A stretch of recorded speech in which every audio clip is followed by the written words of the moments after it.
नमस्कार दोस्तों, स्वागत है आप सभी का हमारे YouTube चैनल एग्जाम जीके में। आज का टॉपिक है गति यानी कि मोशन। इस वीडियो में समझने वाले हैं गति क्या होती है, गति कितने प्रकार की होती है, गति के कितने समीकरण हैं, इन सभी को एकदम बेसिक से समझने वाले हैं। यदि आप किसी भी एग्ज़ाम की तैयारी करते हैं तो ये वीडियो आपके लिए बहुत ही उपयोगी होने वाली है। वीडियो को अंत तक जरूर देखिएगा और वीडियो पसंद आए तो वीडियो को लाइक कमेंट करके हमारे चैनल को सब्सक्राइब जरूर करिएगा। चलिए शुरू करते हैं। सबसे पहले देखते हैं गति किसे कहते हैं। तो गति समय के साथ किसी वस्तु के सापेक्ष यानी कि किसी वस्तु की तुलना में किसी निकाय की स्थिति या स्थान में होने वाले परिवर्तन को गति कहते हैं। यानी कि किसी वस्तु की तुलना में किसी निकाय की स्थिति या स्थान में होने वाले परिवर्तन को गति कहते हैं। अगला पॉइंट है, जब कोई वस्तु समय के साथ अपनी स्थिति बदलती है तो उसे गति कहते हैं। आगे समझते हैं, गति किसी वस्तु के सापेक्ष ही हो सकती है। आवश्यक नहीं है कि गतिमान वस्तु प्रत्येक वस्तु के सापेक्ष गतिमान हो। जैसे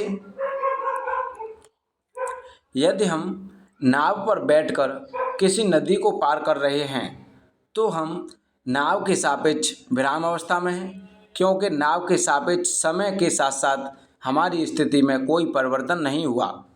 परंतु जब हम नदी के किनारे को देखते हैं तो हम कह सकते हैं कि हम गति की अवस्था में हैं। यानी कि जब हम नाव में बैठकर कोई यात्रा करते हैं तो हम नाव की तुलना में हम एक ही स्थान पर होते हैं, लेकिन अगर नदी के किनारे को देखा जाए तो नदी के किनारे की तुलना में हम गति करते हैं, यानी कि अपना स्थान समय के साथ साथ चेंज करते रहते हैं।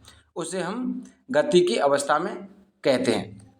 आगे समझते हैं कि विराम की अवस्था क्या है। तो विराम की अवस्था जब कोई वस्तु समय व वातावरण के सापेक्ष अपनी स्थिति में कोई परिवर्तन नहीं करती है तो इसे हम विराम की अवस्था कहते हैं। जैसे एक खड़ी हुई बस एक जगह खड़ी है तो उसे हम विराम की अवस्था कहेंगे। जैसे कोई कार है, मोटरसाइकिल है, कोई व्यक्ति है, यदि वह एक ही स्थान पर खड़ा है तो उसे हम विराम की अवस्था कहते हैं। आगे समझते हैं गति के प्रकार। गति के प्रकार को समझते हैं। स्थानांतरित गति। तो स्थानांतरित गति के समय के सापेक्ष स्थिति में इस प्रकार का परिवर्तन होता है कि रास्ते की पुनरावृत्ति नहीं होती है। इसे निम्न प्रकारों में विभाजित किया जा सकता है। जैसे सरल रेखीय गति यानी कि सिंपल लाइन मोशन। अगला अनियमित गति, वक्रीय गति, प्रक्षेप्य गति, ऊर्ध्व गति और आवर्ती गति। अब इसमें एक एक को समझते हैं एकदम बेसिक से। वीडियो को अंत तक जरूर देखिएगा दोस्तों, बहुत ही इम्पोर्टेंट वीडियो है। सबसे पहले देखेंगे कि सरल गति, सरल रेखीय गति क्या होती है। तो सरल रेखीय गति जब एक वस्तु एक सरल रेखा में ही, यानी कि जब एक वस्तु एक सरल रेखा में यानी एक ही दिशा में गति करती है तो इस गति को सरल रेखीय गति कहते हैं। जैसे कोई व्यक्ति है, वह एक ही दिशा में सीधा जाता हुआ है तो उसे हम एक सरल गति कहते हैं।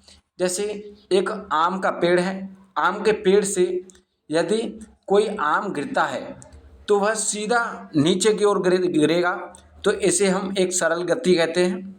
जैसे कोई रिवॉल्वर है, उसमें से जब गोली छोड़ी जाती है, गोली चलाई जाती है तो वह एक सीधी डायरेक्शन में जाती है तो उसको भी हम एक सरल गति कहते हैं। आगे समझते हैं कि अनियमित गति क्या होती है। तो अनियमित गति एक ऐसी गति है जिसमें वस्तु की गति की दिशा और चाल लगातार बदलती रहती है तथा किसी निश्चित मार्ग पर नहीं रहती। उसे अनियमित गति कहते हैं। यानी कि कोई वस्तु होती है, उसकी गति की दिशा और चाल लगातार बदलती रहती है तथा किसी निश्चित मार्ग पर यानी कि एक ही जगह पर फिक्स नहीं रहती है, उसे हम अनियमित गति कहते हैं। एग्जाम्पल देखते हैं कि मच्छर की गति। मच्छर या मक्खी, जब मक्खी या मच्छर अपनी नीति गति की दिशा बार बार बदलते रहते हैं तो इसलिए उनकी गति अनियमित होती है, उनकी कोई एक ही डायरेक्शन नहीं होती। अगला एग्जाम्पल है फुटबॉल के खिलाड़ी की गति। मैदान में फुटबॉल का खिलाड़ी दौड़ता है, रुकता है, दिशा बदलता है, इसलिए उसकी गति भी अनियमित गति होती है। अगला एग्जाम्पल है हवा में धूल के कणों की गति। हवा में धूल के कण लगातार अनियमित दिशाओं में चलते रहते हैं, इसलिए हम इसे अनियमित गति कहते हैं। इसके बाद समझते हैं वक्रीय गति क्या है। तो वक्रीय गति, जब कोई वस्तु वक्र पथ यानी वक्र पथ होता है घुमावदार रास्ता, उस पर गति करती है तो उसकी गति को वक्रीय गति कहते हैं। यानी जब कोई वस्तु एक घुमावदार रास्ते पर गति करती है तो उसे हम वक्रीय गति कहते हैं। जैसे एक रोड है, ये एक टेढ़ा मेढ़ा गया है, इस पर जब कोई गति करेगा तो इसे हम वक्रीय गति कहेंगे। यानी कि वक्रीय गति एक सीधी डायरेक्शन में नहीं होती है, वह एक घुमावदार रास्ता होता है, उसे हम वक्रीय गति कहते हैं। एग्जाम्पल समझते हैं एक घुमावदार सड़क पर चलती कार, या एक ग्रह की सूर्य के चारों ओर कक्षा में परिक्रमा लगाना, या फिर एक वस्तु को ऊपर की ओर फेंका जाना। ये सभी वक्रीय गति के उदाहरण हैं। इसके बाद समझते हैं प्रक्षेप्य गति क्या होती है। तो प्रक्षेप्य गति, जब किसी पिंड को आकाश में तिर्यक रूप से अर्थात पृथ्वी की सतह के समीप फेंका जाता है तो यह पिंड पृथ्वी के गुरुत्व के प्रभाव में एक वक्रीय पथ में गति करता है। जब किसी वस्तु को एक बार बल लगाकर थीटा कोण पर फेंक दिया जाता है तो उस गति को प्रक्षेप्य गति कहते हैं। उदाहरण समझते हैं एक हथियार के द्वारा एक मिसाइल को फेंकना, यानी कि प्रक्षेप्य गति होती है। जैसे एक बिंदु से, इस पॉइंट से और गति करती हुई जैसे कोई बॉल जाती है इस प्रकार से जाएगी, इसे प्रक्षेप्य गति कहते हैं। जैसे एक हथियार के द्वारा एक मिसाइल को फेंकना, या स्वचालित हथियार जैसे कि रॉकेट को जब एक स्थान से छोड़ा जाता है और कहीं फिक्स कर दिया जाता है तो फिक्स करके जहाँ गिरती है तो इसकी जो दिशा होती है, यानी कि जहाँ से चली है और जहाँ गिरी है उसका जो आकार इस प्रकार से होगा, जो एक पॉइंट से लेकर इस प्रकार से जाएगी और कहीं ना कहीं वह रुक जाएगी, तो इसे हम एक प्रक्षेप्य गति कहते हैं। अगला एग्जाम्पल है बल्ले द्वारा बॉल को शॉट देना। यानी जब बल्ले से बॉल को शॉट दिया जाता है तो बॉल एक स्थान से दूसरे स्थान पर, यानी कि ऊपर हवा में उड़ती हुई एक दूसरे स्थान पर गिरती है, तो इससे हम प्रक्षेप्य गति कहते हैं। आगे समझते हैं कि ऊर्ध्वगति क्या होती है। ऊर्ध्वगति, जब कोई वस्तु पृथ्वी की सतह या क्षैतिज से 90 डिग्री का कोण बनाते हुए अपने से ऊपर से नीचे या नीचे से ऊपर को गति करती है तो इसे हम ऊर्ध्वगति कहते हैं। ऊर्ध्वगति का अर्थ है ऊपर की ओर गति करना। अब इसके बाद समझते हैं कि आवर्ती गति क्या होती है। तो आवर्ती गति एक ऐसी गति है जो निश्चित समय अंतराल के बाद खुद को दोहराती रहती है। इसके एग्जाम्पल देखते हैं कि आवर्ती गति क्या है। जैसे एक पहिया, जब एक पहिया घूमता है तो एक निश्चित स्थान से घूम करके जब इस प्रकार से घूमता हुआ आएगा तो यहाँ आके ये अपनी इस गति को दोहराएगा। इसी प्रकार से एक घड़ी जब मान लो कि 12 बजे से स्टार्ट होती है तो ये और एक 12 बजे के बाद में एक फिर से उसी स्थान पर वापस आ जाएगी। इसी को हम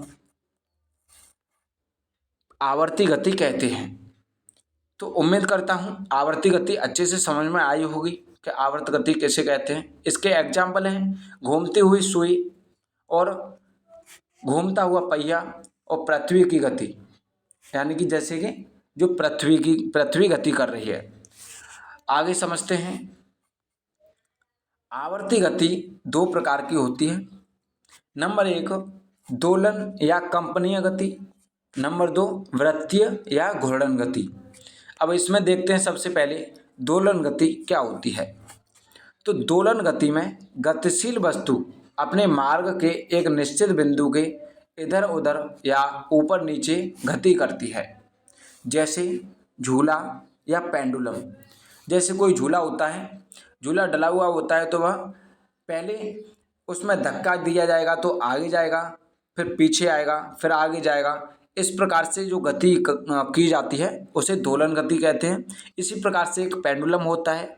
जैसे किसी भी जगह एक पेंडुलम को लटका दिया जाए और उसे थोड़ा सा धक्का देने पर वह आगे पीछे होता है, तो उसे हम दोलन गति कहते हैं।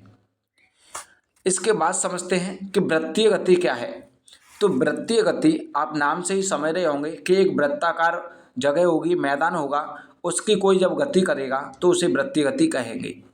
अब थोड़ा इसे और समझते हैं कि वृत्तीय गति जब गतिशील वस्तु किसी वृत्तीय या परिधिनुमा पथ पर गति करती है, अर्थात उसके गति की दिशा सदैव बदलती रहती है और वह किसी निश्चित व स्थिर बिंदु से सदैव एक नियत दूरी पर रहती है, तो उसकी गति को वृत्तीय गति कहते हैं। जैसे एग्जाम्पल समझते हैं। किसी परिधिनुमा पथ की परिक्रमा करना, जैसे एक गोल, बिल्कुल गोल मैदान है, वृत्ताकार मैदान है, उसकी कोई परिक्रमा करे तो वह प्रत्येक सेकंड अपनी दिशा बदलता रहेगा। इसी प्रकार से पहिए के चारों तरफ घूमना, जैसे एक पहिया है, उसके चारों ओर उसकी परिक्रमा करेंगे तो उसे हम वृत्तीय गति कहते हैं। इसके बाद समझते हैं कि गति के 3 मुख्य सूत्र कौन कौन से हैं। गति के मुख्य 3 सूत्र हैं, सूत्र या समीकरण कुछ भी कह सकते हो। तो पहला है v बराबर u प्लस ए टी, जहाँ v बराबर अंतिम वेग है यानी कि फाइनल वेलोसिटी, और u बराबर प्रारंभिक वेग, और a बराबर है त्वरण यानी कि एक्सीलरेशन, और t का मान होता है समय। t समय को व्यक्त करता है। इसी प्रकार से इससे जो दूसरा समीकरण है, दूसरा समीकरण s बराबर U T plus 1/2 A T square, जहाँ पर s होता है विस्थापन यानी कि डिस्प्लेसमेंट, और u होता है प्रारंभिक वेग इनिशियल वेलोसिटी, और a होता है त्वरण, और t होता है समय यानी कि टाइम। ये 3 फॉर्मूले जो हैं, 3 सूत्र हैं, समीकरण हैं, ये बहुत ही उपयोगी हैं, परीक्षा में बार बार पूछे जाते हैं, तो इन्हें अच्छे से याद जरूर कीजिएगा। और तीसरा समीकरण है आपका v स्क्वायर बराबर u स्क्वायर प्लस 2as, जहाँ पर v का मान होता है, v होता है अंतिम वेग, u होता है प्रारंभिक वेग, और a होता है त्वरण, s होता है विस्थापन।